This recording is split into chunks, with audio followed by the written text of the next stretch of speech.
Thank you. Kavita ji, ये problem आपको कब हुई? ఈ ప్రాబ్లం మీకు ఎప్పుడైంది? నేను టిఫిన్ అంటే బిజినెస్ మీద బిజినెస్ టిఫిన్ సెంటర్ క్లోజ్ అయిపోయాను. క్లోజ్ అయిపోయిన తర్వాత కూరగాయల బిజినెస్ స్టార్ట్ చేశాను.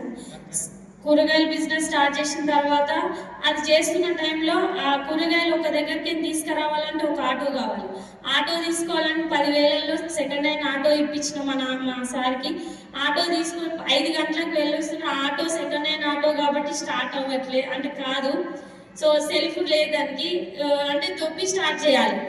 అయితే నేను వెనకాల నుంచి దొబ్బాలి, మా సార్ ముందు నుంచి దొబ్బి దాన్ని స్టార్ట్ చేయడం అట్లా చేస్తున్న టైంలో ఆటోది అది పైన ఉంటుంది కదా, రాడ్ గుచ్చుకొని ఇక్కడ పెద్ద ఓల్ పడి మా సార్కి ఇట్లా నేను వెనక నుంచి దొబ్బి వచ్చి ముంగటికి వచ్చే వరకు మొత్తం బ్లడ్ అంతా ఒళ్ళు పైన పడిపోయింది. సో ఏంది ఇది కర్మ అని చెప్పి మళ్ళీ ఆ బిజినెస్ ఆపేసి తర్వాత బ్యాంగిల్ స్టోర్ స్టార్ట్ చేసిన. బ్యాంగిల్ స్టోర్ తర్వాత బ్యూటీ పార్లర్ తర్వాత డ్రై క్లీనింగ్ అండ్ బోటిక్, బ్లౌజులు కుట్టుడు ఫ్రీగా నేర్చుకున్నా. సరే నేను నేర్చుకున్నదే కదా అని చెప్పి షాప్స్ మళ్ళీ స్టార్ట్ చేసిన. ఈ ప్రాబ్లం ఎప్పుడైంది? సో అది చేస్తున్న టైంలో బిజినెస్ల మీద బిజినెస్ పెట్టినా కదా, అన్ని డబ్బులు పెట్టుకున్నా, అప్పు మీద అప్పు చేస్తా పోయినా. ఆ టెన్షన్ ఎక్కువైపోయి నా బ్రెయిన్లో బబుల్స్ వచ్చినాయి. సో ఫిట్స్ ఎట్లా వస్తుంది అంటే తెలియదు, మధ్యలోనే వచ్చింది. ఈ రకంగా నాకు ఫిట్స్ అనేది రావడం స్టార్ట్ అయింది. సో అట్లనే స్టార్ట్ అవుతున్న టైంలోనే నేను పని చేసుకుంటుండే. సో నిజంగా ఒక అన్యోన్ పర్సన్, మనకు తెలిసిన వ్యక్తులు వస్తేనే ఎన్నోసార్లు వెస్టీజ్ని వద్దు అనుకుంటాం కదా. అన్యూన్ పర్సన్, ముఖ పరిచయం కూడా లేని person, the great leader Akhila madam and Ganesh sir మేడంకి నేను బండి మీద లిఫ్ట్ ఇస్తే నాకు ఈ వెస్టీజ్ పరిచయం అవ్వడం జరిగింది. तो ये जब कोरोना में ये बहुत प्रॉब्लम हो गया था तो टिफिन सेंटर बंद हो गया, तो फिर इन्होंने सब्जी का व्यापार शुरू किया. तो सब्जी वहाँ मार्केट से लेके आना, मंडी से लेके आना, तो उसके लिए फिर ऑटो चाहिए, तो सेकेंड हैंड ऑटो इन्होंने खरीदा और वो माल लाद कर जा रहे थे तो ऑटो खराब हो गया था. तो एक बार खड़े होंगे अखिला जी और गणेश जी यहाँ पर है. नीला मैडम हाँ, वहाँ पीछे बैठे. जोरदार तालियां. मैडम बहुत सारी क्लास में आप देख रहे हैं, बाद में पहले उनको खड़ा होने दीजिए एक बार. अच्छा यहाँ पर ओके, स्पॉटलाइट आया इधर है, पीछे नहीं है, इधर देखिए, इधर. Very nice. जोरदार तालियां ऐसे पारस पत्थरों के लिए जिन्होंने लोहे को छुआ, आज वो स्टेज पर है. ये ताकत है डायरेक्ट सेलिंग की दोस्तों. किसी ने किसी की जिंदगी छुई, आज वो मंच पर ला दिया उनको. वो उनका कितना धन्यवाद करें उतना कम होगा.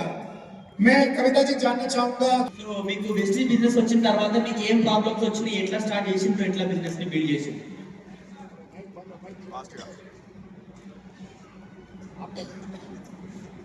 నాకు ఒకటి అర్థమైంది, ఒకటే ఏంటంటే చూసిరు కదా వీడియోలో, హాస్పిటల్కి వెళ్తే డాక్టర్ ఏం చెప్పిందంటే ఈమె ఎక్కువ జ్వరం వచ్చినా టెన్షన్ పడ్డా హార్ట్ మీద ఎఫెక్ట్ పడుతుంది. నాకు ఆక్సిజన్ అనేది ఎవరైనా అందిస్తేనే, మా ఇంట్లో సిలిండర్ ఉంటుంది, ఆక్సిజన్ సిలిండర్. డాక్టర్ చెప్పిన కాడ నుంచి వీడియో ఎందుకు తీసుకున్నామంటే మీరు చెప్పేది ఏం అర్థమైంది లేదు. ఫిట్స్ అంటే నువ్వు వస్తుంది కదా, ఆ ఫిట్స్ కాదు.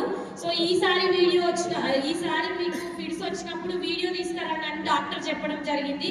సో అందుకని ఆ వీడియో నా దగ్గర ఉండడం జరిగింది. సో ఆ వీడియో చూపించిన తర్వాత డాక్టర్ ఏమన్నాడంటే ఎంఆర్ఐ స్కానింగ్ తీసిన తర్వాత జ్వరం వచ్చిన టెన్షన్ పడ్డా హార్ట్ మీద ఎఫెక్ట్ పడుతుంది, టెన్షన్ పడకుండా జ్వరం రాకుండా జాగ్రత్తగా చూసుకోండి అని మా సార్కి చెప్పిండు. సో బ్రతకడం కూడా కష్టం, ఎక్కువ హార్ట్ బ్రేక్ అయిపోతే ఛాన్సెస్ కూడా ఉంటుందని చెప్పడం జరిగింది. సో కాబట్టి నాకు 1500 mg టాబ్లెట్లు ఇస్తుండే, వేసుకున్నా అని చెప్పి పక్కన వాడేసి నేను పని చేసుకుంటుండే.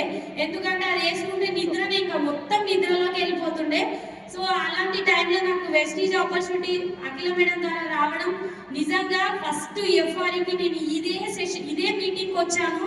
ఈ మీటింగ్కి వచ్చినప్పుడు నాకు ఏమీ తెలియదు, వెస్టీజ్ లోగో కూడా చూడలేదు, డైరెక్ట్ ఎఫ్ఆర్కి వచ్చిన. ఎందుకంటే బిజినెస్ చేసి అలసిపోయినా కదా, ఏ పుట్టలో ఏ పాము ఉందని చెప్పి ఇందులో కూడా ఏమన్నా ఉందేమని తెలుసుకోనికి వచ్చిన. నేను ఏ ప్రోడక్ట్ యూజ్ చేయలే, ఏది చూడలేదు.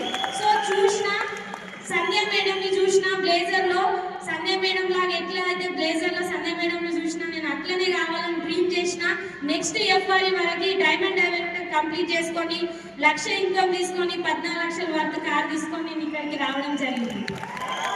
तो ये इनको जो फिट्स आ रहे थे तो చేసిందా డ్రీమ్ పని చేసిందా आपका चेक हाईएस्ट चेक कितना रहा? 1,24,200. 1.25 लाख रुपए महीने की इनकम. 1,25,000 రూపాయలు income. Thank you so much. जोरदार तालियां एक बार सारे पैनलिस्ट के लिए. हमारे पास समय हो गया है.